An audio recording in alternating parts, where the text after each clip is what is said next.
মথি রচিত মঙ্গল সমাচার। যিশু একদিন লোকদের সামনে একটি উপমা কাহিনী তুলে ধরলেন। তিনি বললেন, স্বর্গরাজ্যের বিষয়ে এই তুলনা দেওয়া যেতে পারে। একজন লোক তার জমিতে ভালো বীজ বুনেছিল, কিন্তু সকলে যখন ঘুমোচ্ছে সেই সময় তার শত্রু এসে গমের মধ্যে শ্যামা ঘাসের বীজ ছড়িয়ে দিয়ে চলে গেল। পরে গাছগুলো যখন বেড়ে উঠল আর তাতে শীষ ধরল, তখন শ্যামা ঘাসের গাছগুলো দেখা গেল। তাই চাকররা এসে মালিককে বলল, কর্তা, আপনার জমিতে আপনি কি ভালো বীজ বোনেননি? তাহলে জমিতে শ্যামা ঘাসের গাছগুলো কোত্থেকে এলো? মালিক উত্তর দিল, এ নিশ্চয় আমার কোনো শত্রুর কাজ। চাকরেরা তখন জিজ্ঞেস করল, আপনি কি চান যে আমরা ওখানে গিয়ে ওগুলো তুলে এক জায়গায় জড়ো করি?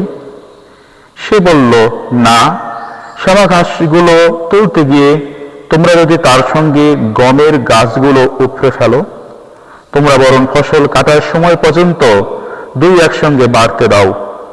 ফসলের সময় ফসল কাটিয়েদের আমি বলে দেব, আগে তোমরা শ্যামা ঘাসগুলো তুলে পোড়াবার জন্য আটি বেঁধে রাখো, তারপর গম তুলে এনে আমার গোলায় রেখে দিও।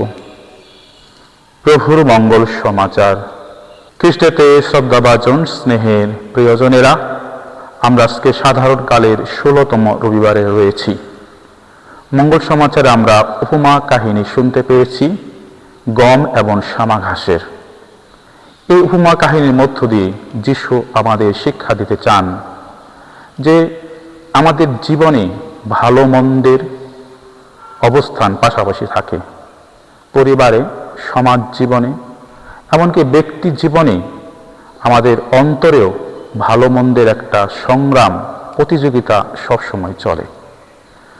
ভালো অর্থাৎ যিশু সবসময় আমাদের বলেন সত্যের পথে থাকতে, ভালো পথে থাকতে, চুরি, মিথ্যাচার, অন্যের সমালোচনা, অনর্ক না করতে। অন্যদিকে মন্দ অর্থাৎ শয়তান সবসময় আমাদেরকে অন্যের সমালোচনা করতে বলে, অন্যকে চুরি, অন্যকে কষ্ট দিতে বলে, অন্যের জীবনে অনৈক্য সৃষ্টি করতে বলে, অন্যকে হিংসা করতে বলে। এভাবে একটা আমাদের মধ্যে ভালো মন্দের প্রতিযোগিতা চলতে থাকে। আমরা অনেক সময় ভাবি যে যারা পাপী, যারা মন্দ, তাদেরকে ঈশ্বর কেন ধ্বংস করেন না, তাদেরকে মেরে ফেলেন না কেন? কিন্তু আমাদের মনে রাখতে হবে, যিশু পিতা ঈশ্বর অসীম ধৈর্যশীল। তিনি সব সময় ধৈর্য ধরে আমাদের মন পরিবর্তনের জন্য অপেক্ষমান থাকেন। আমরা যেমন দেখি সেই অপব্যয়ী পুত্রের মন পরিবর্তনের জন্য তার পিতা অপেক্ষমান থাকেন, এবং মন পরিবর্তন করে যখন পুত্র ফিরে আসে, পিতা তাকে ক্ষমা করে আলিঙ্গন করেন। আজকে মঙ্গল সমাচার আমাদের 3টি শিক্ষা দেয়। প্রথমে আমরা দেখি ঈশ্বর ধৈর্যশীল, তাই তিনি আমাদের আহ্বান জানান ধৈর্যশীল হতে, ক্ষমাশীল হতে। এবং আরেকটি বিষয় হলো, আমরা যেন অন্যের বিচার না করি। অনেক সময় আমরা অন্যের বাহ্যিক দিক দেখে, বাহ্যিক আচার আচরণ দেখে বিচার করে ফেলি। কিন্তু যিশু বলেন, বাহ্যিক রূপই সবকিছু নয়, আমাদের অন্তরে আমাদের ঈশ্বর উপস্থিতি আছে। তাই সেদিকে তাকিয়ে আমরা যেন তাকে ঘৃণা না করে বরং তার জন্য যেন প্রার্থনা করতে পারি।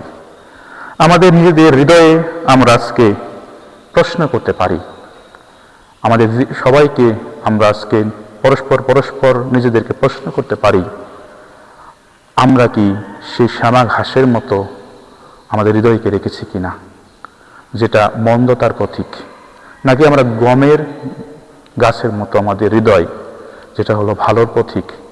শ্যামা ঘাস সেই শেষ দিনে সেটাকে কেটে আগুনে পুড়ে ফেলা হবে, আর গমকে গোলায় তুলে আনা হবে, অর্থাৎ স্বর্গরাজ্যে রাখা হবে।